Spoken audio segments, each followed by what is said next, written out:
populasi terbesar muslim di dunia, tetapi penduduknya pengakses situs pornografi terbesar di dunia. Sebuah kenyataan yang memalukan di depan tidak hanya bangsa-bangsa muslim di dunia ini, tetapi juga di dunia secara umum.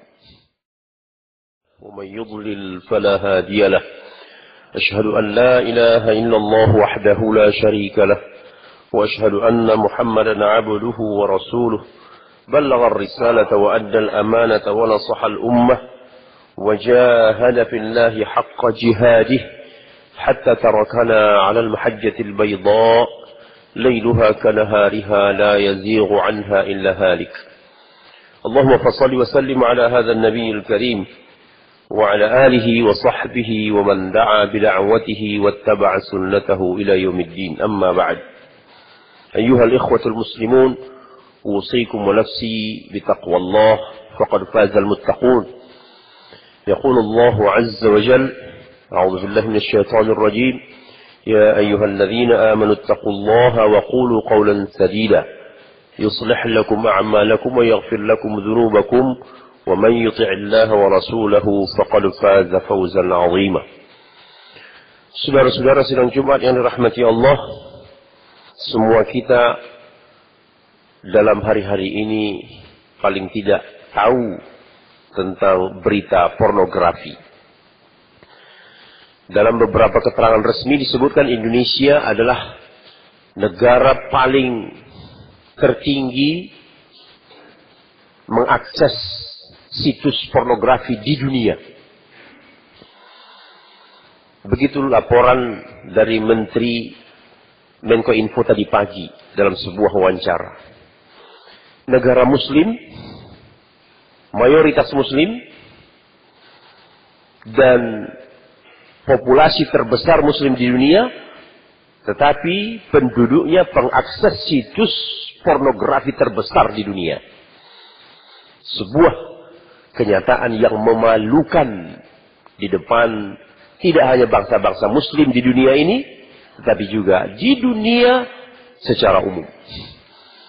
Ini semuanya menunjukkan betapa sudah hancurnya moral bangsa ini.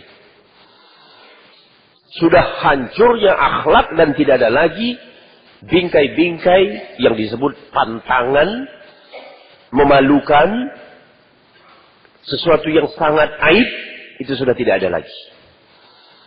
Dan itu kita rasakan dalam kehidupan sehari-hari. Bagaimana anak usia SMP, bahkan usia SD sekalipun, sudah biasa menggunakan handphone, yang rata-rata di dalam handphone itu, mereka menyimpan video ataupun foto-foto porno. Kalau ada orang yang masih nyaman dengan keadaan ini, berarti diragukan kesadarannya sebagai seorang muslim yang harus bertanggung jawab terhadap lingkungannya. Ada apa persoalan kita? Di dalam Al-Quranul Karim, Allah Subhanahu wa Ta'ala merumuskan di dalam salah satu surat yang disebut dengan An-Nur, bagaimana hubungan laki dan perempuan. Dan ini di negeri ini, dalam kultur kita itu sudah semuanya diinjak-injak. Atas nama ramah tamah, friendly, maka semua nilai halal haram itu diinjak-injak. Supaya tampil ramah di depan orang. Maka perempuan berlaku, bersikap semenarik mungkin di depan orang.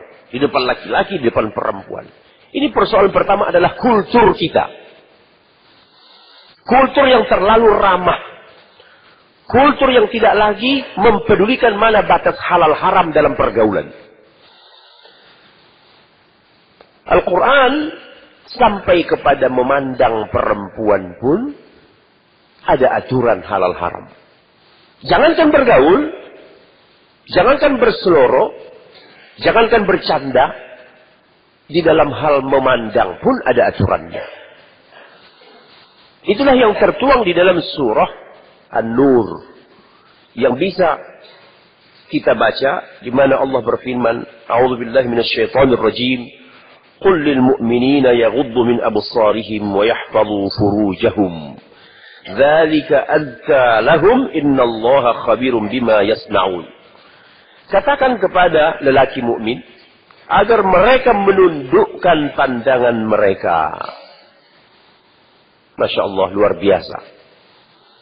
Jadi Islam dalam membentuk masyarakat yang bersih, membentuk masyarakat yang berakhlak dan bermoral, itu memang sudah merumuskan bagaimana step-stepnya itu, langkahnya. Ternyata dipulangkan kepada pribadi setiap muslim dan muslimah. Karena perzinahan tidak mungkin terjadi tanpa ada pendahuluan. Suka sama suka. Pendahuluan itu mungkin obrolan, tontonan, dan salah satu alat yang pertama sekali menjadi jembatan bagi perzinahan adalah mata. Maka disinilah Islam memberikan aturan. Setiap orang menjaga pandangannya, laki dan perempuan. Katakan kepada orang-orang mukmin agar menundukkan pandangan mereka dan memelihara kemaluannya. Coba bayangkan apabila pandangan dijaga dan kemaluan dipelihara, mungkinkah terjadi yang namanya zina? Tidak. Tetapi itulah semuanya yang sudah hancur di negeri ini. Tontonan yang begini dahsyat. Kita mau menonton apa sekarang yang tidak membukakan auratnya? Sampai kepada penyiar berita, apalagi yang memang namanya acara-acara khusus yang dirancang untuk berbau-bau porno di atas jam 10. Ini semuanya penampakan yang sangat memalukan bagi seorang muslim. Kemudian bagi perempuan ajaran serupa. Wa qul lil mu'minati yaghdudna min absarihinna wa yahfazna furujahunna wa la yubdina zinatahunna illa ma dhahara minha. Dan ayat ini cukup panjang. Saya bacakan awalnya saja. Katakanlah kepada wanita-wanita mukminah agar mereka menundukkan pandangannya dan memelihara kemaluannya dan tidak menampakkan perhiasannya. Ini bukan perhiasan yang tidak dinampakkan. Ketiaknya dinampakkan. Ujung payudaranya dilihatkannya di depan televisi, di depan publik. Bagaimana mungkin sebuah masyarakat bisa bersih dan terhindar? Jadi, akan kemana masyarakat ini ke depan? Ini semuanya kita pulangkan kepada diri kita masing-masing. Dan kitalah yang seharusnya menerapkan dan mempraktekkan ayat-ayat Allah seperti ini.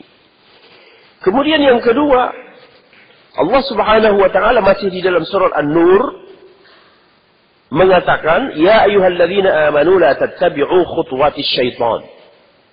Wahai orang yang beriman, la tattabi'u, jangan kamu ikuti khutuwatis syaitan, langkah-langkah setan. Langkah setan ini banyak sekali. Dalam soal seks, itulah yang namanya pornografi, pornoaksi. Tontonan, bacaan yang mengundang bangkitnya birahi, pergaulan bebas, dan yang sejenisnya, ini semuanya masuk di dalam ayat ini. La tattabi'u khutuwatis syaitan. Jangan kamu ikuti langkah-langkah syaitan. Wa man yattabi' khutuwatis syaitan